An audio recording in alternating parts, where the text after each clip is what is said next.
Сайн байцгаана уу бүгдээрээ тавтаа морил.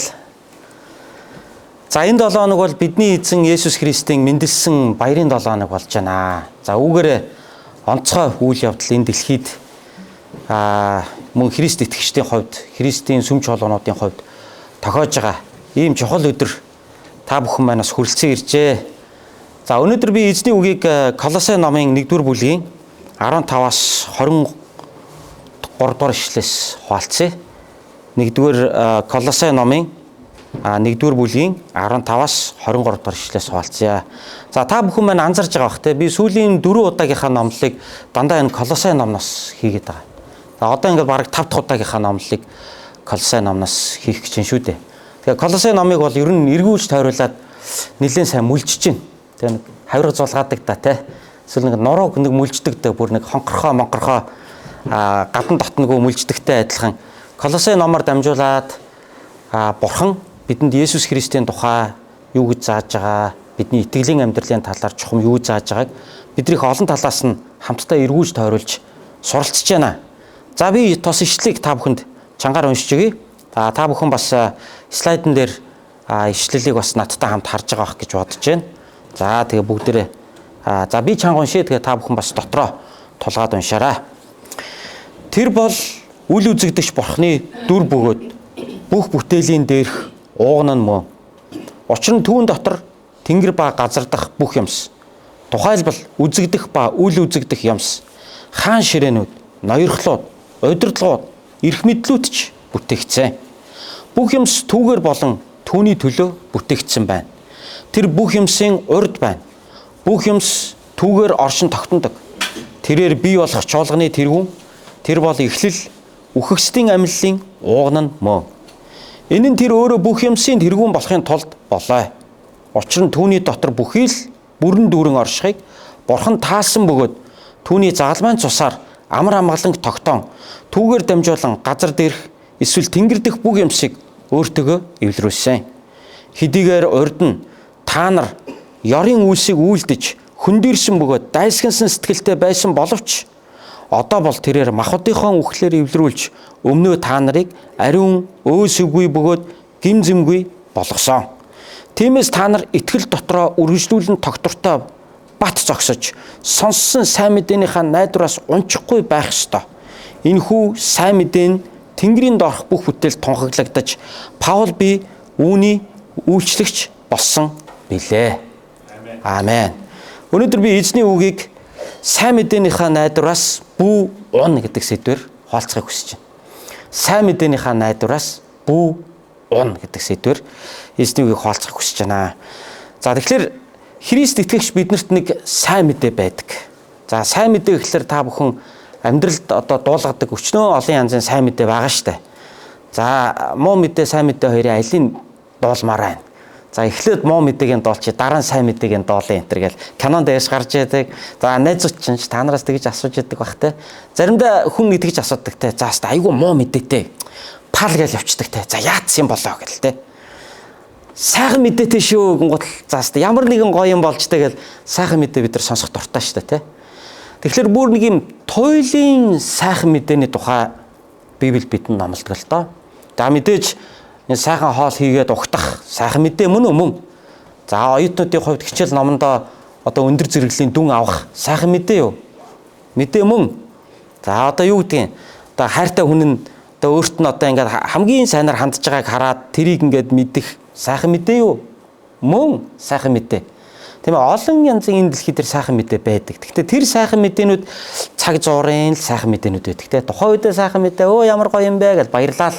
Тэгэл амьдрал үргэлжлэн дараа нь муу мэдээ бас ирнэ тэ муу сайн мэдээнүүдийн донд л бид чинь амьдрал ингээ явж байгаа штэ. Гэхдээ хизээж дуусахгүй хизээж алга болохгүй бүр нэг мөнхийн нэг сайн мэдээ байна. Тэрний юу вэ гэвэл Есүс та бит хоёрыг аварсан гэдэг тэр найдвар. Тэгэхээр энэ найдвараа бити алдаараа гэж байгаа байхгүй. Энэ амьдрал дээр ингээд хэцүү өдрүүд ирнэ. Өвчтөө, заримдаа жоохон дутагдсан, гачигдсан, заримдаа нэг жоохон ядарсан, заримдаа нэг сэтгэл санаа хямралд орсон юм хэцүү үеуд ирнэ. Гэхдээ нэг сайн мэдээг бити мартаараа тий. Тэр нь юу вэ гэвэл хожим Есүс Христээр дамжуулан Би мөнхийн авралыг авсан тэр сайн мэдээ найдвар надаа байгаа шүү. Бурхан надаа хайртай шүү. Есүс Христ намайг ивэдэг шүү гэдэг тэр сайн мэдээ эцсийн дүндээ амьдралын ямар ч олон сайн муу жижиг шажиг мэдээнүүдийн донд энэ сайн мэдээ бол бидний амьдралын юм суур платформ болж өгч байгаа. Тэгэхээр энэ одоо суурин дээр та зогсох юм бол амьдралын одоо өөр босод ямар ч сайхан муухай хүнд хэцүү эсвэл жаргалтай тийм ээ баяр хөөртэй гуниг зовлонтой өвчтөө эрүүл эсвэл баян эсвэл ядуу ямар ч үед та үргэлж нэг найдварыг зүрхэндээ тээж өөртөө хадгалж авч явж болж чаднаа. Тэрний юу юм бэ гэвэл Есүсийн та биднийг аварсан тэр сайн мэдээ юм аа. Тийм болохоор энэ сайн мэдээнийхээ найдвараас бити унаарай гэж хэлж байгаа байхгүй. Сайн мэдээний найдвараас унана гэдэг нь яг юу хэлээд байгаа юм? Үүнд итгэхээ болохыг хэлж байгаа. Өө за одоо бурхан байхгүй хотлаа дөө. Тэгэл сайхан юм ярьдэн дөө. Та би юу н итгэхгүй байна дөө. Тим сайхан мэдээ байгаа гэж юу н бодохгүй байна дөө гэсэн ийм итгэлгүй байдлыг сайн мэдээнийхээ найдвараас унах гэж хэлээд байгаа. А тэрнээс бол сэтгэл санаа өөдлөх уруудахыг алиг тэр гэх вэ? Ямар хуйуд байна штэ. Өөлөх хуйуд байна штэ. Хэцүү үе амьдрал байна штэ.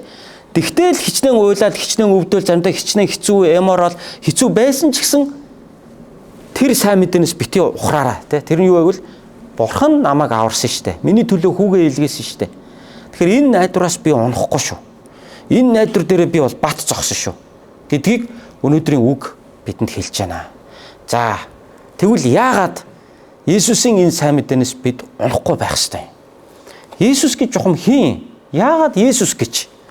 Яагаад Есүс тэр сайн мэдээг өгсөн гэдэг асуулт үүнээс урган гарч ирнэ.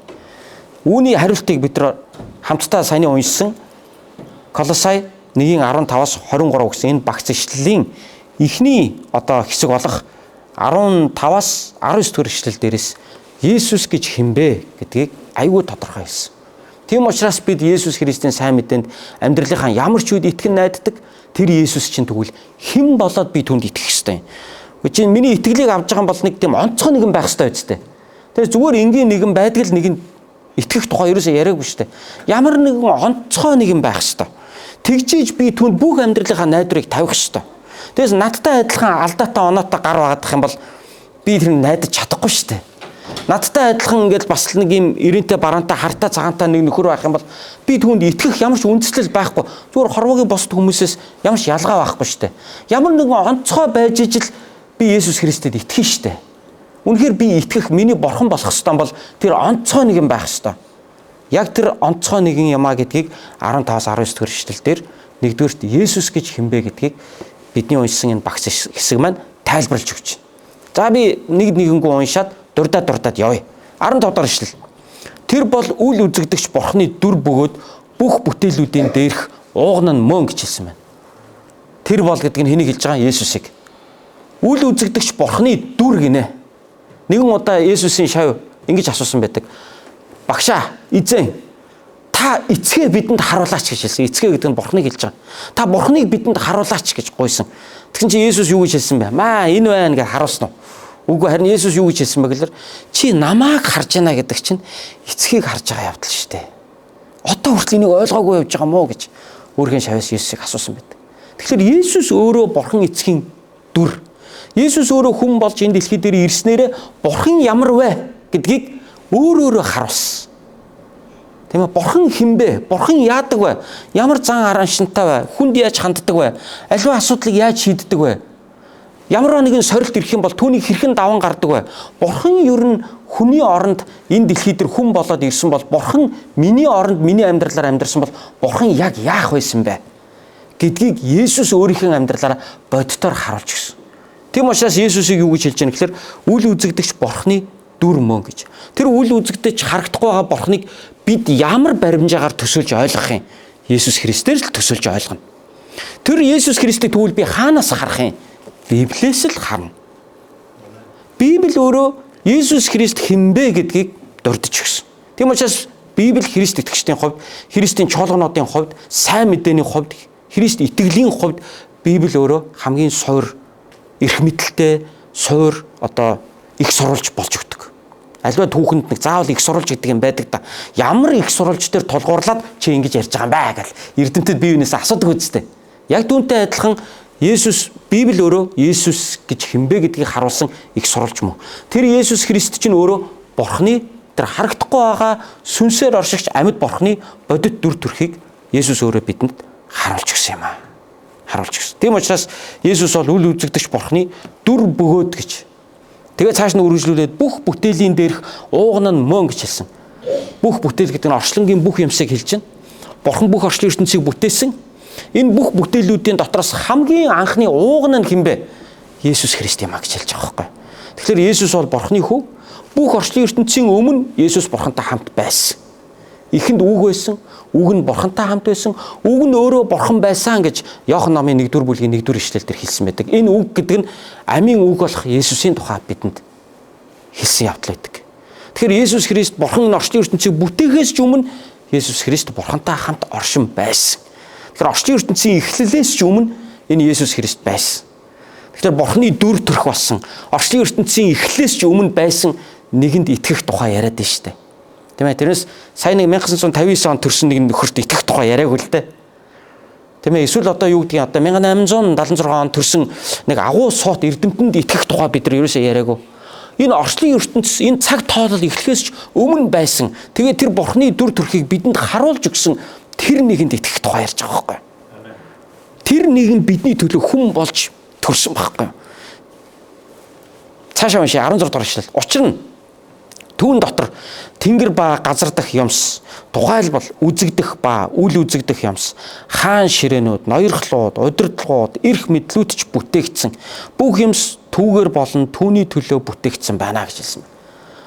Тэгэхээр бидний мэдж байгаа энэ орчлон хорвоо дээр харж байгаа бүх юм бас мөн харагдахгүй сүнслэг ертөнцийн бүх юмыг Есүс бүтээсэн. Тэр бүгд Есүсийн дотор оршдог гэж хэлж байна. Тэгээд түүгэрч барахгүй үргэлжлүүлээд хэлэх юм бол хаан ширээнүүд, ноёрхлууд, удирдлагууд, эрх мэдлүүд ч бүтээгдсэн гэж хэлж байгаа. Хүний нийгмийн одоо эрх мэдлүүд байгаа штэ. Улс өөрийнхөө цаг хугацаанд хүчрхэгжээд боордог тийм ээ. Эрт дээр үед яалаа тийм ээ. Одоо Мисрийн одоо хаанчлал гээл Египт одоогийн Египт улсын өвгдөөс хүчрээ хаант улсыг байгуулсан цаг нь дуусгаад байхгүй болсон. Дараа нь яасан Бабилоны эзэнт гүрэн бий боллоо, норон онлаа. Дараа нь Персийн эзэнт гүрэн өөрийнхөө цаг үедээ дэлхийн номер 1 боллоо, дараа нь норж онлаа. Дараа нь Ромчууд номер 1 боллоо, хэдэн зууны турш ноёрхлоо, дараа нь норж онлаа. Гэх мэтчлэн хаанчлууд ингээл өөрийнхөө цаг үедээ ингээл босоол ингээл цаг үеийн дуусахад ингээл алга болоод дараагийн хаанчлаараа солигдол явдаг. Үүний донд манай монголчууд их байсан. 13 дугаар зуунд монголчууд гинэт хүчрхэгжин энэ дэлхийд гарч ирлээ. Цаг нь болоход эргээд л тэр хаанчлал, тэр том агуу хаанчлал байхгүй. Оронд нь өөр хаанчлууд гарч ирэл тухайн үед одоо ингээд тэр захиргаанд нь байсан сул дорой үндэстэн дараагийн цаг үедээ тэр нь хүчрхэг болоод өөрийг нь захирж авсан өмнөх хүчтэй хаанчлаа буцаага залгих ч юм уу. Иймэрхүү байдлаар дэлхий дээр эрх мэдэл, ноёрхлууд, хаан ширээнүүд ингээд дэлхийн түүхийг одоо бид нар ерөнхийд нь мэднэ шүү дээ. Энэ бүгдийг хэн бий болгож байгаа? Есүс бий болгож байгаа. Цааш нь үргэлжлүүлээд юу гэж хэлж байна? Бүх юмс түүгээр болон түүний төлөө бүтээгдсэн байна. Тэгэхээр энэ орчлон ертөнцийн дээр байгаа бүх юмс түүгээр бий болсон. Тэгээ түүний төлөө тэр бий болсон гэж. Тэгэхээр ямар агуу Есүс Христийн тухай яриад байна вэ гэдгийг Библи бидэнд хэлж байна те. Та ямар агуу Есүс Христэд ямар агуу нэгэнд итгэлээ өгөх тухай яриад байна вэ? Хинд итгэх гээд байгаа юм бэ би те. Бид нар нэг зээлмэл авахта хөрвөл нөгөө банкныхаа найдвартай банк хэсгийг судалдаг те. Энэ яг найдвартай банк мөн үү? Жоохон онцгүй банк болио байл энэс авахгүй. Яг итгэхгүй байгаа байхгүй юу? Эсвэл хин нэгэн хүн бидрээс зээл ингээд одоо асуух юм бол бид нар зээл өгөхөөс өмнө нөгөө хүнээс судалдаг те. Энэ яг амлсандаа хүрдэг хүн үү? Энэ яг зөв хүн мөн үү? Энэ яг шудраг хүн мөн үү? Энэ намайг хуурахгүй үсттэй. Тэг зөв хүн гэж үзвэл итгэдэг. Амьдралын хань ижлээ сонгохдоо ч гэсэн адилхан шүү дээ, тийм биз дээ. Мэдээж нэг номер таалагдана, дурлна, хайрлна. Нөгөө талаар гэхдээ урт хугацаанд амьдралыг хамтдаа туулахад энэ яг найдвартай намайг хуурахгүй, намайг хаяхгүй ингээд хамтдаа байгаад амьдралынхаа ачааг хамт үүрэлцээд явах найдвартай хүн мөн үү гэж хүн болгол дотор боддог шүү дээ. Тэгээ сайн таньж мэдхгүй тэгэл итгэл суудаг тийм биз дээ, тэ. Тэгэл зарим нь алддаг хөөрхий тэгээ нөгөөх нь хуураа суудсан тэгээ дараа нь янз бүр болгоод нөгөөхөө зовоогоо зарим нь болохоор яг итгэл суусан яг л онсон байдаг тийм ээ. Тэгээ яг бид нар айлуудах найдвартай зүйлийг л сонгож итгэлээ өгдөг үстэй. Тэгвэл бид Бурханд итгэх гээд байгаа юм бол яг найдвартай Бурханд итгэх ёстой. Тэгвэл тэр найдвартай Бурханыг маань одоо яриад байна. Тэр нь юу юм? Бүх бүтээлээс өмнө байсан Бурханы дүр төрхийг харуулсан орчлон ертөнцийн бүх зүйл түүний дотор байдаг. Тэр бүх эрх мэдэл хүч чадлуудыг бүтээсэн гэж ярьж байна. Цаашаа үргэлжлүүлээд яриа. 17 дугаар эшлэл. Тэр бүх юмсын урд байна. Бүх юмс түүгээр оршин тогтнодог гэж хэлсэн байна. Тэ. Тэр бүх юмны урд байгаа. Яг түрүүн энэ санаагаа хэлсэн шүү дээ. Бүтээлүүдээс өмнө тэр байсан гэдэг санаагаар. Тэр бүх юмны урд байгаа. Тэгээд бүтээгдсэн энэ орчны ертөнц бүх юм түүгээр оршин тогтнодог гэж хэлж байгаа байхгүй. Тэгэхээр таны дургүй зүйл, таны дургүй хүн эсвэл нэг улс үндэстэн нөгөө улс үндэстэндээ дургуйч гэдэг юм уу. Ингээд бидний дургүй зүйл ингээд энэ дэлхийд дэр ингээд байдаг, оршин тогтнож идэг. Бурхнаар оршин тогтнож идэг. Иесусээр оршин тогтнож идэг. Тийм учраас эзний өмнө даруй баагаад хүлээн зөвшөөрөх хэрэгтэй. Энэ бол эзнээс юм а гэж. Цаашаа үргэлжлүүлээ. 18 дахь эшлэл. Тэрээр бий болох чуулганы тэргүүн мөн. Тэр бол эхлэл үхэгчдийн амьллын ууган нь мөн. Бий болох чуулган гэж хэлчлээ одоо. Энэ юу хэлээд байгаа юм бэлэр Христийн сүм чуулгануудыг яриад байна. Тийм ээ, Христийн чуулгануудын тэргүүн нь хэн бэ? Иесус багхгүй юу? За бид нар тэргүүн пастор гэж монгол хэлэн дээр орчуулдаг. За англиар бол senior пастор гэж ярьдаг тийм үү? Сая Нью-Йорк Пресвитерийн чуулганы senior пастор нь солигдлоо шүү дээ. Үгчлэх юм бол тэргүүн пастор нь тийм үү? За би ч бас Монголд өөрхийн сүмдээ тэргүүн пастор байсан. Тэ? Доороо 2 туслах пастортай, 3 пастортай, 100 гаруй хүнтэй сүмийн пастор байсан. Тэргүүн пастор. Гэхдээ нэг удаа манай нэг багш надад ирээд төгөлдөр пастор би нэг юм хэлээ. Яг тэргүүн гэдэг үг ер нь зөв үү гэж надаас асуужсэн. Ер нь тэргүүн гэвэл эцээцт Есүс шүү дээ.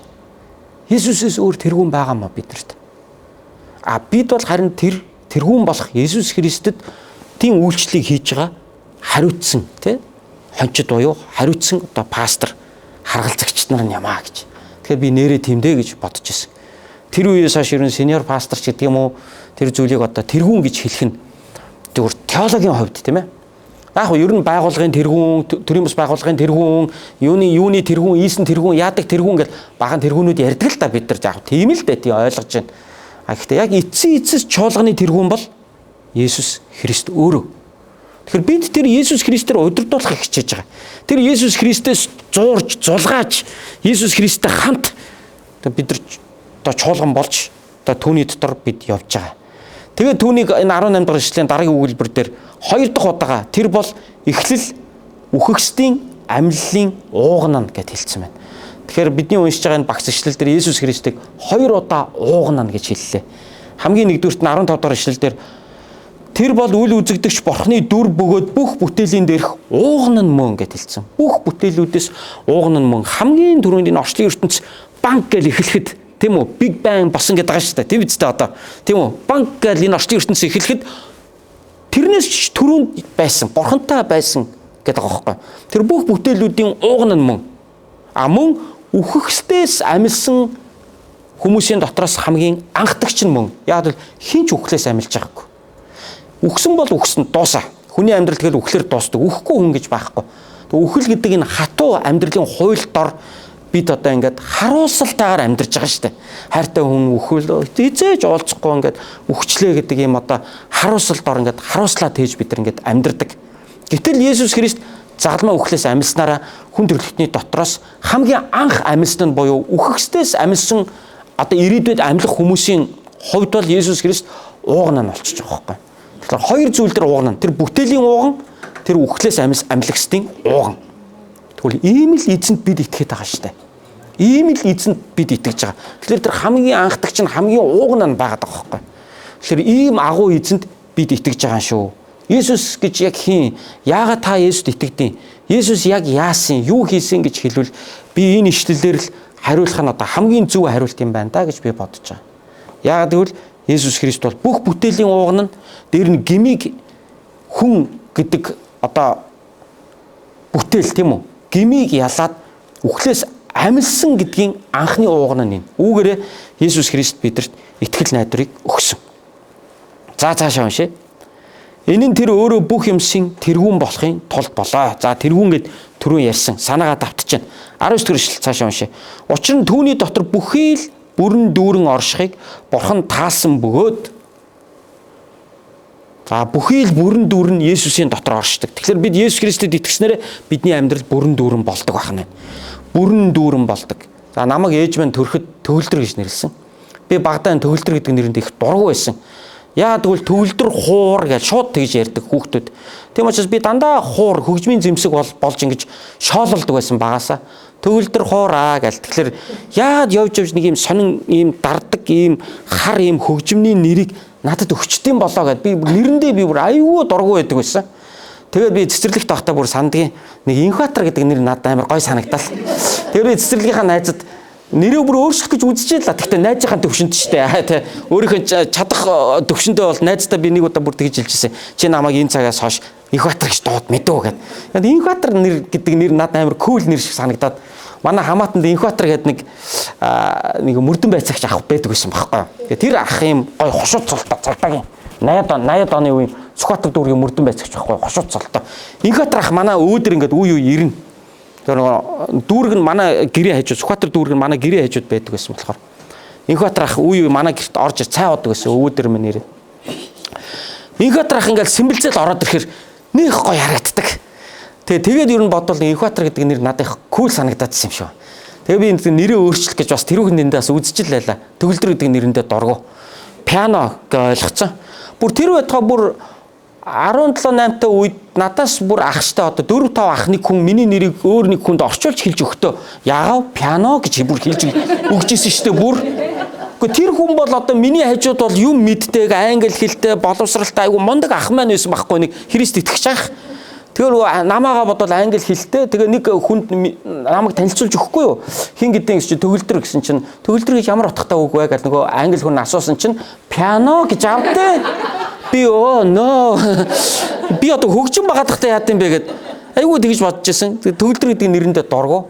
Харин тэгээд тэр хүн мэдэхгүй л ээж. Тэгээ ер нь яг хүүхдүүд бас мэдэхгүй л ээж. Тэгээ мэдэхгүй хүмүүс шоолоод мэдэхгүй хүмүүсийн нөгөө мэдлэггүйгээр намайг шоолж ясанд би эмзэглээл яваад байдаг байж. Харин хожим том болоод төгөлдөр гэдэг үгийн утгыг ойлгосон шүү дээ, тий. Төгс, бүрэн төгс гэсэн утгатай. Одоо үгийн язгуур нь өөрөө төгс байгаа байхгүй юу? Тийм учраас Монгол бичгээр төгөлдөр гэдэг нэрийг бичихтэй тэгүүлдэр гэж бичдэг юм байна. Өөөсөө ерөөсөө баахгүй. Тэгүүлдэр гэж бичдэг. Тэгээ энэ үгийн үндэс нь тэгүс гэдэг одоо үгийн үндэснээс гаралтай юм нэр. Тэгээ энэ юу гэхээр бүрэн төгс ямар ч дутуу юм байхгүй. Бүрэн төгс яг одоо absolute-ний англиар бол perfect англиар бол тийм утгатай нэр байгаа байхгүй. Тэгээ би нэрнийхээ утгыг нэрэндээ хайртай болсон. Ямар гоё нэрийг ээж минь надад өгч өгөө гэж би бодсон. Тэгээ би нэрээрээ бахархдаг болсон. Энэ нэрээрээ хүнээр дуудуулах дуртай болсон. Манай ангид 2 төгөлдөр байдаг байсан. Нэг нь өө төгөлдөр үлзий оршихын төгөлдөр, нөгөөх нь цогтоотрын төгөлдөр буюу би. 10 жилдээ насаараа 10 жилдээ гэдэг байгаа шүү дээ, тий. 10 жилдээ насаараа Ц гэж дуудуулсан нам би. Ц гэдэг нэртэй. Нөгөөх нь болохоор өө гэдэг өөр нэр байхгүй. Тэгээ би бүр дотроо тэгж боддог байсан. Бошууга 10 жилээ төгсөөд идрээс салаад намайг нэг төгөлдрөө гэж дуудах хүмүүсийн донд орхон юмсаг гэж би бүр боддог байж үлээ. Хожим би нэрэндээ дуртай болсон. Яагаад гэвэл бүрэн төгс юм байна. Тэгэхээр би амьдралд яг бодит амьдрал дээр би өөрөө яг бүрэн төгс мөн үү? Биш шүү дээ. Миний зан чанар бүрэн төгс биш. Миний хүч чадал бүрэн төгс биш. Би чинь дутуу дөлмөг хүн байхгүй юу? Би чи алдаа оноотой хүн байхгүй юу? Ирэнтэй бараантал хүн байхгүй адилхан. Харин Есүс намайг яг нэр шиг минь болгочээ гэж би итгэсэн. Есүс загалмаа дээр цовдлогдоод миний төлөө амиа өгөхдөө миний гмийг уучлаад Бурхны өмнө хичнээн би төгс биш ч гэсэн Бурхны өмнө Есүс Христ намайг жинхэнэ төгөлдөр болгочээ гэж би итгэсэн. Тийм учраас энэ дэр хэлж чинь тийм ээ. Учир нь түүний дотор бүхий л бүрэн дүүрэн нь оршихыг Бурхан таасан. Есүс Христийн дотор бүрэн дүүрэн оршдог. Тэр таны амьдралыг бүрэн дүүрэн болгож өгч чадна. Тэр таны амьдралыг дутуу дөлмөг амьдралыг чинь бүрэн дүүрэн болгодог. Тэр таны гэм нүгэлтэй, эрентэй, бараантаа, нуух юмтай амьдралыг чинь угаагаад, уучлаад Бурхны өмнө аврал авах, Бурхны хайртай хүү охин болгож өгснөөрөө тэр таны амьдралыг бүрэн дүүрэн болгож өгсөн. Та хань ижилгүй байж болно, үр хөөгдгүй байж болно. Гэхдээ Бурхан таны бүрэн дүүрэн гэж хардаг. Яг тэгвэл хуучин гэрэн дээр юу гэж хэллээ? Хүүсэр нэгэн хүүхдтэй нэгнээс илүү жаргалтай амьдрна гэж хэлсэн байдаг. Та нарын зарим нь бусдаас илүү эрдэм номгүй байж болно. Тэгвэл Библиэлд юу гэж хэллээ? Бурхан эрдэмтэн мэрэгдийг ичээхийн тулд монхгуудыг эхэлж сонгосон юмаа гэж хэлсэн байдаг. Тэр таны энэ сул дорой байдлыг чи дүүргэж өгсөн. Тэр баян хүмүүс танд юу гэж хэллээ? Та нар Бурханы өмнө үнэндээ ямар ч баян биш. Та нар бол юу ч биш, та нарын эд хөрөнгө бол. Цагаа тулахад та нарын эд хөрөнгө чинь зүгээр л салхинд хийсэх хамхуул. Тийм учраас та нар найдвараа Бурханд тавь гэж хэлснээр баячуудыг жинхэнэ бүрэн дүүрэн болгож гисэн. Ядуус тандаж Бурхан хэлэхдээ юу гэж хэллээ? Хэдийгээр чи ядууч гэсэн Бурхан чамааг ивэнэ энэ амьдрал дээр чинь. Чи итгээд залбираад явах юм бол Бурхан чамааг ивэнэ. Ингэж Бурхан чамааг бүрэн дүүрэн болгодог. Тийм учраас хүн болгонд нэг өөр өөрийн гэсэн сул тал байгаа. Хүн болгонд өөр өөрийн гэсэн нэг юм сул сэдв байгаа, орон зай байдаг. Тэгвэл тэр орон зайгаа та Библийн нүдээр хараарай. Тэр орон зайгаа та Библийн үгээр бөглөөрөө. Тийм ээ? Нэг онгорхой нүхээр ингээд твэнгийн чинээ нүхээр тэмээн чинээ хүүтэн орж ирнэ гэж манай монголчууд ярьдаг штэ тий. Тэгэл нэг жижигхэн нүхээр ингээд хүүтэн ороод ингээд даруулаа л гэдэг. Яг тэрнтэй адилхан бидний хүн болгоны амьдрал нэг нүхөдөг. Хүүтэн тэр хэсгээр л хүүтэн ороод байдаг. Тэг тэр хэсэг дээрээ л би нэг зовоод байдаг. Нэг юм хүн болгоны тийм сэдв байдаг. Магадгүй тэр нь заримынх нь хувьд гэр бүл нь байдаг. Заримынх нь хувьд санхүү нь байдаг. Заримынх нь хувьд өөрийнх нь ааш араншин байдаг. Заримынх нь хувьд хил яриа нь байдаг. Заримынх нь хувьд нэг юм сул тал нь байгаад байдаг. Тэгвэл би танд хэлье. Бурхан таны дутууг чинь гүйцэж өгдөг юм аа. Учир нь Есүсийн дотор бүх бүрэн дүүрэн нь оршдог юм аа. Та Есүс Христэд итгэвэл хүний нүдээр та дутуу харагдаж байгаа. Бурхан таныг бүрэн болгодог юм аа. Бурхан таныг бүрэн гэж хардаг юм аа. Бурхан таны тэр дутуу зүйлийг чи хангах чадaltaй юм аа. Та өөрийнхөө дутуу хэсэг дээр өөрийгөө бусдаас ингээд доогуур үзээд өөрийгөө голоод явж иж магадгүй. Гэхдээ Бурхан бол таныг өөрийнхөө хайртай охиноо гэж хардаг. Хайртай хүүгээ гэж хардаг. Та бусдаас царим муутай байж болно. Гэхдээ хүүхэд эцэгийнхээ хувьд хамгийн хөөрхөн шүү дээ. Тэгвэл бүтээсэн Бурханыхаа хувьд та бас үзэсгэлэнтэй юм аа. Тийм болохоор бүхий л бүрэн дүүрэн түүний дотор оршдог. Тийм эзэнд бид итгэж байгаа штэ гэдгийг Библи бидэнд номлож байна.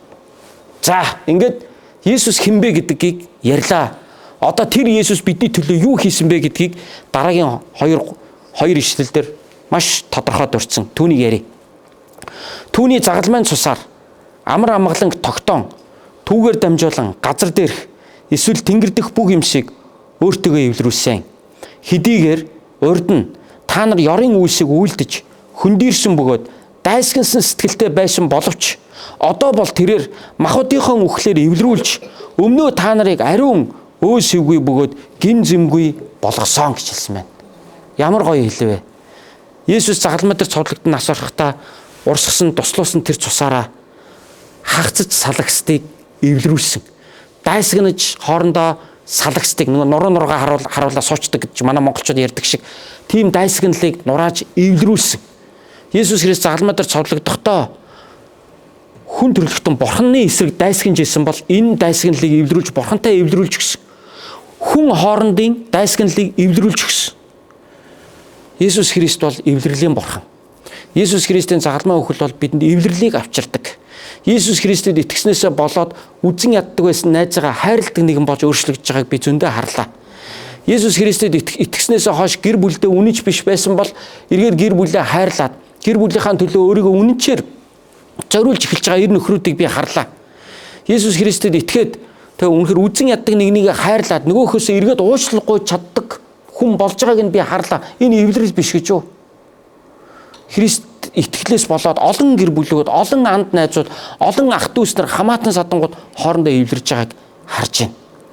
Түүгээр зогсохгүй, хүн хоорондоо эвлэрэж зогсохгүй. Бидний Бурхантай эвлэрүүлж гисэн. Яагаад гэвэл юу гэж хэлсэн бэ? Хэдийгээр та нар урд нь ёрын үйлсийг үйлдэж хөндийрсэн бөгөөд дайсгансан сэтгэлтэй байсан боловч гэдэг нь юу хэлж байгаа? Хүн гэдэг амтан нүгэлтэй. Энэ нүгэл гэдэг бол Бурханы эсрэг дайсагнал. Бид өөрсдөө ч мэдгүй Бурханд дайсгинж идэг. Тэгээд ингэснээр бид Бурханаас хол байсан, хөндий байсан, Бурханыг мэддэггүй байсан. Би баг байхдаа найзуудтайгаа паркт очиж тоглолцоод буцах замдаа Чойжин ламын музейгээр дайраад гарахдаа Чойжин ламын музейг ингээд дотор нь ороод үнгүү ороод үзчихсэн юм да тэр үед ч одоо. Чойжин ламын музейг үзээд би дотор нь байгаа тэр зурнуудыг ингээд нэгэнгүү үзээд би үхтлээ айгаад гарч ирчихсэн тэндээс. Юу вэ гэхээр тэнд хүний бүр өстө халуун тамд хүнийг тамалж байгаа тийм зурнууд байна. Аимшигтай зурнуудыг үтсэн. Нэг амар 3 толгойтой мангас нэг хүнийг ингээ морь олгоод унтсан. Нөгөө хүн ингээ арьсгүй. цус нь орсон доор нь мөлхөж байгаа жишээний ч юм уу амар зургуудыг хараад би бүр айгаад би бүр гарч ирж ирсэн. Тэгээ би тэр үед яг миний сэтгэлийн мохортныг асуулт төрж ирсэн. Би найздаа хэлээгүй л дээ. Хүүхдийн чинь асууж чадахгүй шүү дээ. Хүүхдийн чинь дотроо бодоол явна. Танаас ч гэсэн тэгдэг байсан баг. Миний сэтгэлийн мохорт юу гэж бодож ирсэн бэ гэхээр тэр бүх зургуудыг харсныгаа дараа бурхан гэж нэрэ байдаг болоо гэж би дотроо бодож ирсэн. Хэрвээ байдаг бол энэ аимшигтай хой тавилангаас намайг аврах болоо гэж би тухай дотроо бодож ирсэн. Тэгвэл одоо Есүс Христ бидний төлөө загалмай дээр цовдлогдсноороо бидний гмийг уучлаад бид тэр аимшигтай арьсаа хуулуулдаг, аимшигтай тогоон чанагддаг, аимшигтай амрууга халуун төмөрж ихүүлдэг, аимшигтайгаар тэр мал адуус шиг амьдэрдэг, аимшигт хой тавилангаас бид аврагдсан юм аа. Учир нь би нүгэлгүй юм чи. Миний нүглийг Есүс уучлалцсан юм чи. Бурхан намайг уучлалцсан юм чи. Тийм учраас одоо яаж ийн? Би Бурхантай эвлэрсэн байхгүй юу? Бурхантай эвлэрсэн учраас надад одоо тэр бүх шийтгэл хожим ирэхгүй. Би энэ хорвоог орхихдоо би Бурхан дээр очино гэж би итгэдэг. Тийм учраас энэ найдвар надад байдаг. Тийм болохоор хорвоогийн жижиг шажиг шалдар болдор зовлон яах вэ? Хүний л амьдрал. Даваал гарна штэ. Даваал гарна. Уйлж байгаа, залбирж байгаа ч гэсэн даваал гарна.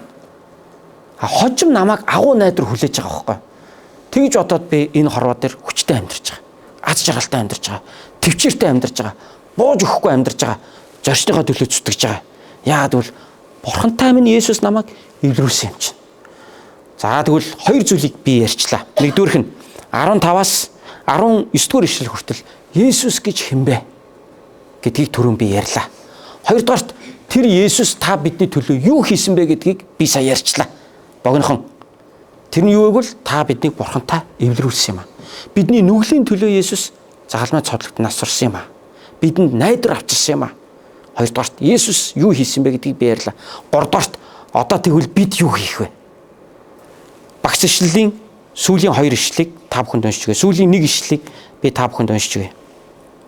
Тиймээс гэж шүү. Тиймээс гэдэг чинь юу гэсэн үг юм? Есүс тийм учраас, Есүс таны төлөө энийг хийсэн учраас одоо та яах ёстой юм бэ? Гэд та бидний хийх ёстой зүйлийг ярьж байна.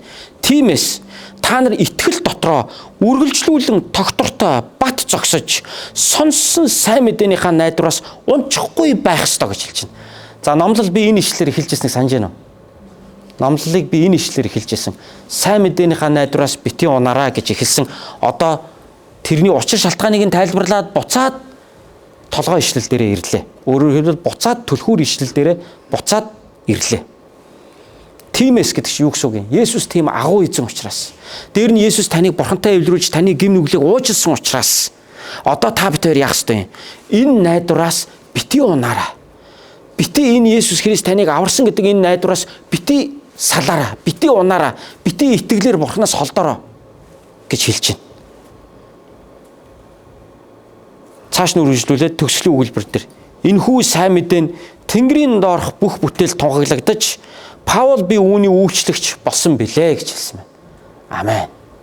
Тэгэхээр энэ найдварын сайн мэдээг би Тэнгэрийн доорх бүх бүтээл тунхаглаж гэдэг нь бүх өндөрлөгтөнд тунхаглаж гэдэг утгаар ярьж байгаа л да. Тэрнээс бүх бүтээлт гэдэг нь одоо урмал ногоонд очиод яриад ах тухай эсвэл ан амьтанд очиод яриад ах тухай яриаггүй. Бүх бүтээлт гэж энэ одоо энэ ямар бүх өндөрлөгтөн гэсэн утгаар нь хэлж шүү дээ, тийм ээ. Бүх бүтээл буюу бүх өндөрлөгтөнд энэ сайн мэдээ тунхаглагдаж үүний үйлчлэгч нь Паул би болсон гэж Паул эцэст нь өөрийгөө тайлбарлаж хэлж байна. За тэгэхээр өнөөдөр бүгдээрээ хамтдаа Колосай номын 1-р бүлгийн 15-аас 23 гэсэн багц ишлэлээс эзний үгийг хамтдаа сурлаа. Энэ багц хэсэг дотор би 3 чухал зүйлийг өнөөдөр та бүхэнтэй хуваалцлаа. Нэгдүгээрт Есүс хэн бэ? Хоёрдугаарт тэр бидний төлөө юу хийсэн бэ? Гуравдугаарт бид юу хийх ёстой вэ гэсэн ийм 3 асуултын дагуу би өнөөдрийн текстийг та бүхэнд тайлбарлалаа. Есүс хэн бэ гэвэл тэр уугна. Есүс бидний төлөө юу хийсэн бэ гэвэл тэр та бид хоёрыг Бурхантай эвлэрүүлсэн. Гуравдугаар тэгвэл одоо бид юу хийх ёстой юм бэ гэвэл бид энэ найдвараасаа салж болохгүй. Энэ найдвар дээр бат зогссон хэвээрээ байх ёстой шүү гэж зааж байна. Тэгээд үүний үйлчлэгч нь Паул би болсон юм а гэж хэлж байна. Тэгвэл энэ цаг үед төгөлдөр миний бие бас энэ сайн мэдээний үйлчлэгч болоод та бүгдийн өмнө зогсож байгаа юм. Энэ сайн мэдээг хүргэх нь надад өгөгдсөн Бурхны дуудлага. надад өгөгдсөн Бурхны хувь тавилан. Тэгэхээр энэ найдвар дотроо бүгдээ хамтдаа зогсож, хамтдаа энэ итгэл найдраараа энэ хорвоог барцгаая. Залбирanгуйцгаая.